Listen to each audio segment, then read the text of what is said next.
दोस्तों, मैं हूं दीपक बर्थे और आप देख रहे हैं प्रदेश की आवाज। तो आइए बात करते हैं आज की कुछ खास खबरों की।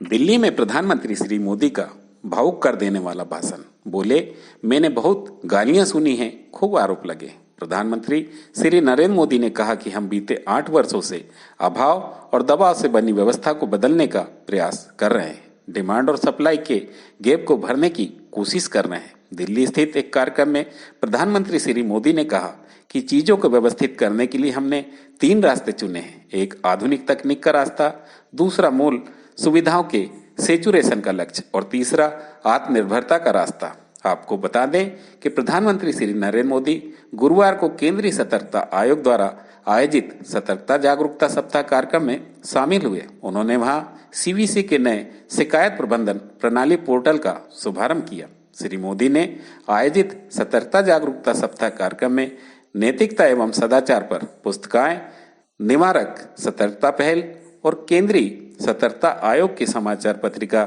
विजय वाणी का विमोचन किया। श्री मोदी ने कहा कि आज हम डिफेंस सेक्टर में आत्मनिर्भरता के लिए जो जोर लगा रहे हैं उसमें घोटालों का स्कोप भी समाप्त हो गया है। राइफल से लेकर फाइटर जेट्स और ट्रांसपोर्ट एयरक्राफ्ट तक आज भारत खुद बनाने की कोशिश में आगे बढ़ रहा है। श्री मोदी ने कहा कि भ्रष्टाचार के विरुद्ध काम करने वाले सीवीसी और बाकी संगठनों को रक्षात्मक होने की जरूरत नहीं है।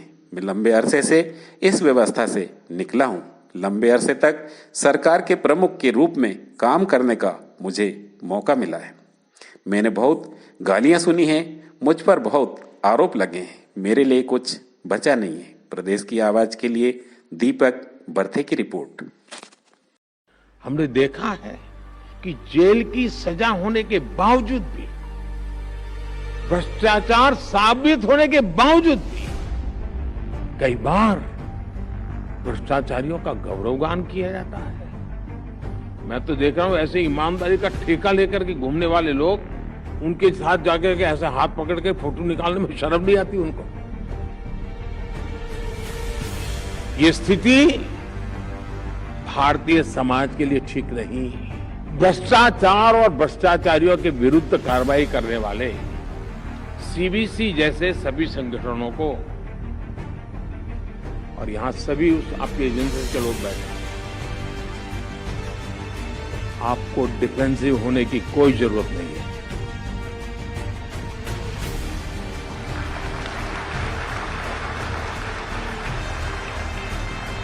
अगर देश की भलाई के लिए काम करते हैं तो अपराध बोध में जीने की जरूरत नहीं है।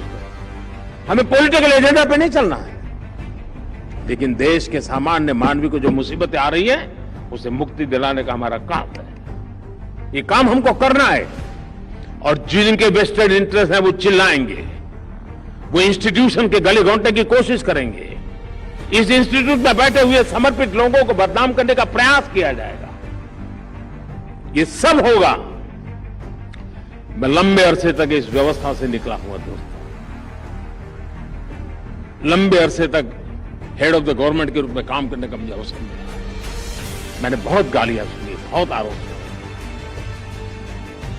कुछ बचा नहीं मेरे लिए। लेकिन जनता जनार्दन ईश्वर का रूप होती है।